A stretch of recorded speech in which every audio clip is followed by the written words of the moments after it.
মা বাবাকে কেন বৃদ্ধাশ্রমে দিয়ে আসে? এটা মা বাবার নিজের কাজ নিজে করছে, নিজে দায়িত্বে আনছে। কথা বলেন ঠিক কি? কারণ হলো দুনিয়ার বড় বড় শিক্ষিত বানাইছে, দুনিয়ার জজ ব্যারিস্টার বানাইছে, ইঞ্জিনিয়ার বানাইছে, দুনিয়ার ডাইরেক্টর বানাইছে, দুনিয়ার ডিসিএসপি ম্যাজিস্ট্রেট, দুনিয়ার ডাইরেক্টর, দুনিয়ার ব্যারিস্টার, দুনিয়ার বড় বড় ডিসিএসপি বানাইছে।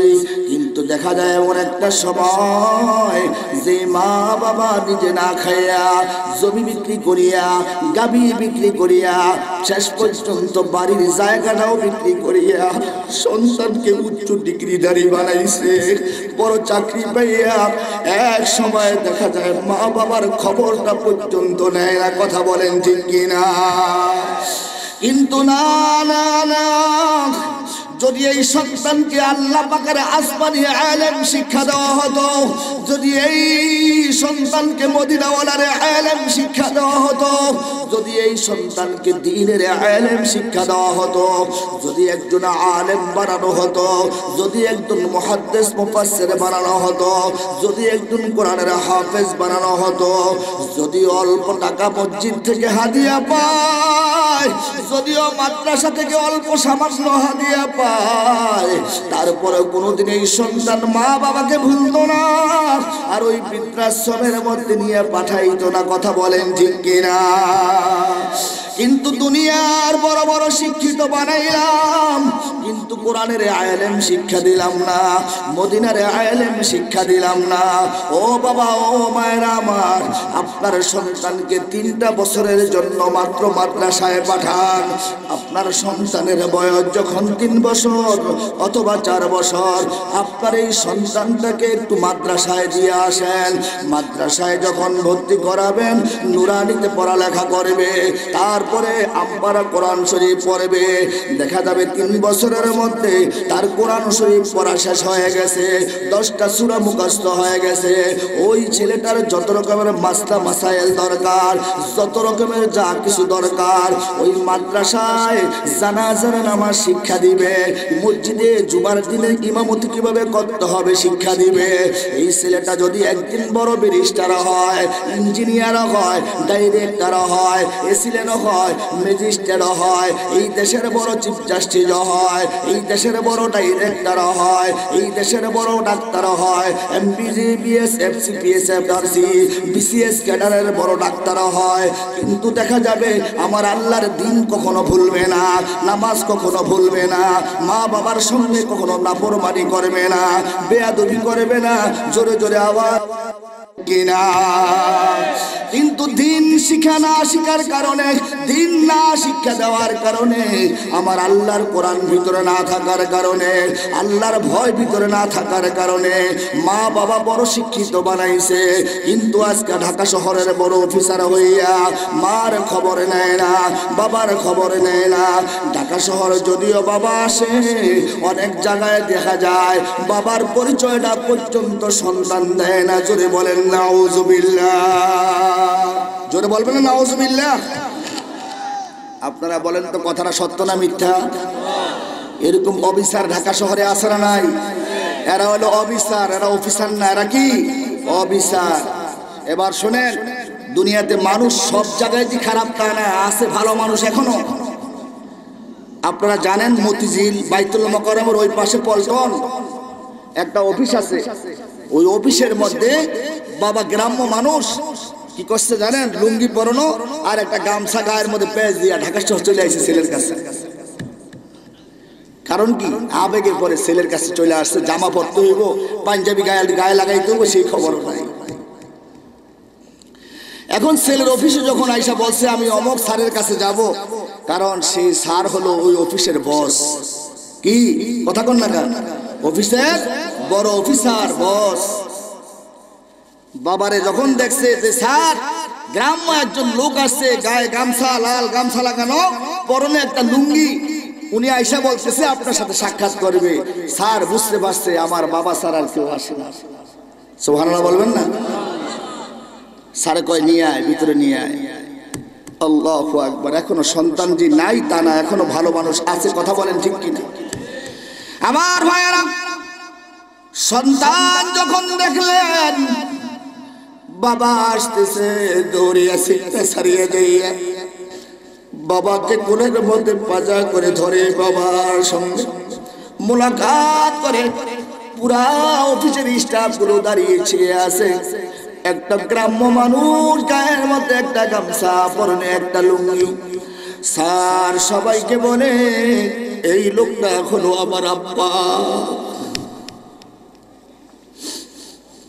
আবার আর কিছু কিছু বড় বড় অফিসার ঢাকা শহরে আছে, বাবা আসলে বাবার পরিচয় দেয় না। কথা বলেন ঠিক কিনা? বছরের পর বছর পার হয়ে যায়, মা চোখের পানি ছেড়ে ছেড়ে কান্দে, ও আমার সন্তান। খাবার খাইতে বসছিলাম, সকালবেলা খাবার খাইতে বসছি,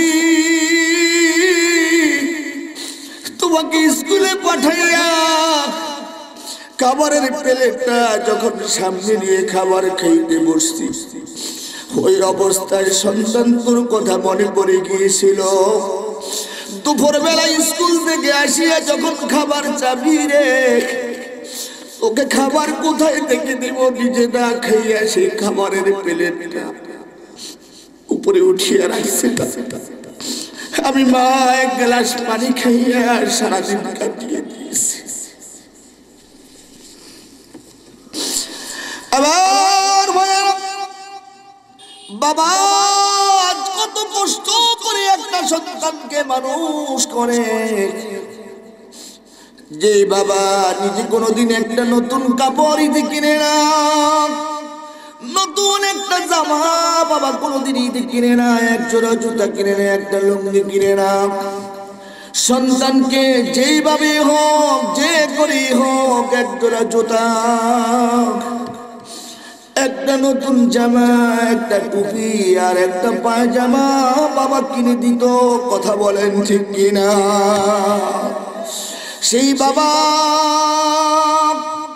সেই মা আজকে বড় অসহায়, মার খবর নাই, বাবার খবর নাই। বছরের পর বছর পার হয়ে যায়, কিন্তু মা কাঁদে, বাবা কাঁদে। কার জন্য সব কিছু জীবনে শেষ করলাম? নিজের জমি বিক্রি করলাম, গাভী বিক্রি করলাম, নিজের বাড়ির জায়গা বিক্রি করলাম, সন্তানকে মানুষ করলাম বড় আশা নিয়ে, স্বপ্ন নিয়ে।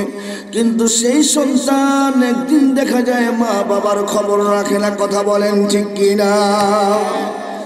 কিন্তু মা কোনদিন সন্তানকে অভিশাপ দেয় না।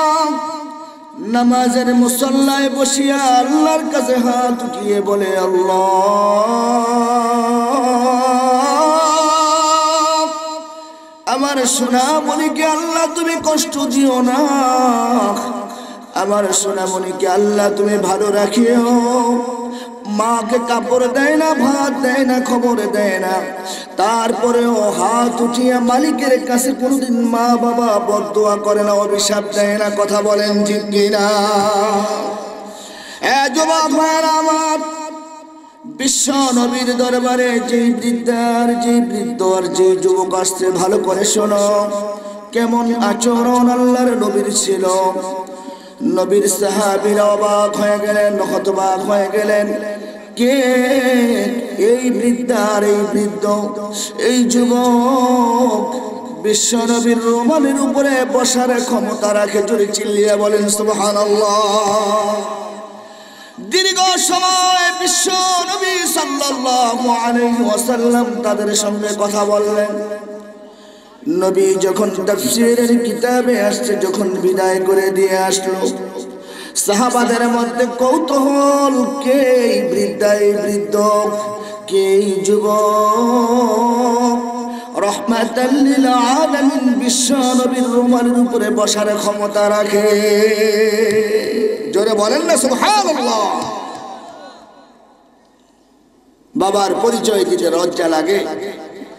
আর যদি আলেম হয়, যদি মুফাসসির হয়, মুহাদ্দিস হয়, মাদ্রাসার মুহতামিম হয়, মসজিদের ইমাম হয়, সবাইকে পরিচয় করে দেয় আমার আব্বা আসছে। কথা বলেন ঠিক কিনা? গর্ব করে বুকটাকে ফুলাইয়া বড় আনন্দের সাথে পরিচয় দেয়, আমার আব্বা সবাই ইমাম সাহেব হুজুরের আব্বাকে বড় সম্মান করে, মুহতামিম সাহেবের আব্বা আসছে বড় সম্মান করে, কথা বলেন ঠিক কিনা? আর দুনিয়ার শিক্ষায় শিক্ষিত হওয়ার পরে মা বাবার পরিচয়টা পর্যন্ত অনেক সময় দিতে লজ্জা লাগে, দিতে পারে না, কথা বলেন ঠিক কিনা? এবার আপনারাই বিচার করবেন কোন শিক্ষায় শিক্ষিত করবেন, দুনিয়ার শিক্ষা না আখিরাতের শিক্ষা, আপনাদের হাতে ছেড়ে দিয়ে গেলাম। বিশ্বনবী সাল্লাল্লাহু আলাইহি ওয়াসাল্লাম বলে, হে সাহাবীরা, তোমাদের জানার বড় কৌতূহল, তোমাদের ভিতরে জানার বড় কৌতূহল, কে এত বড় ক্ষমতা রাখে, এত বড় আসপর্দা রাখে, তোমার চাদরের উপরে আমার চাদরের উপরে বসার ক্ষমতা রাখে। সাহাবীরা তোমরা শোনো, যেই বৃদ্ধা মহিলাটা আসছে আর যেই বৃদ্ধ লোকটা আসছে, যেই যুবকটা আসছে, তোমরা তাদের পরিচয় জানো না। আমি তো আমার মাকে 6 বছর বয়সে বাবার কবর জিয়ারত করতে যাইয়া, বাবার কবর দেখতে যাইয়া আমাকে হারিয়ে ফেলেছি, আর বাবাকে তো জন্মের আগে হারিয়ে ফেলেছি। যে বৃদ্ধ আর বৃদ্ধা আমার কাছে আসলে তারা আমার কাছে সাধারণ কোনো মানুষ না, একজন হলো আমার দুধ মা হালিমাতুস সাদিয়া। হ্যাঁ সাহাবীরা, আমার মা হালিমাতুস সাদিয়া আমার কাছে আসছে, আমার দুধ বাবা আসছে, আমার দুধ ভাই আব্দুল্লাহ আসছে। আমি তাদেরকে সম্মান দেওয়ার জন্য আমি আমার নিজের রোমাল তাদের জন্য জমিনে বিছিয়ে দিয়েছি। সাহাবীরা, আমার মা আমার বাবা আমার কাছে আসবে আর আমি তাদেরকে সম্মান দিব না, তা তো হতে পারে না, কথা বলেন ঠিক কিনা? ভাইরা আমার,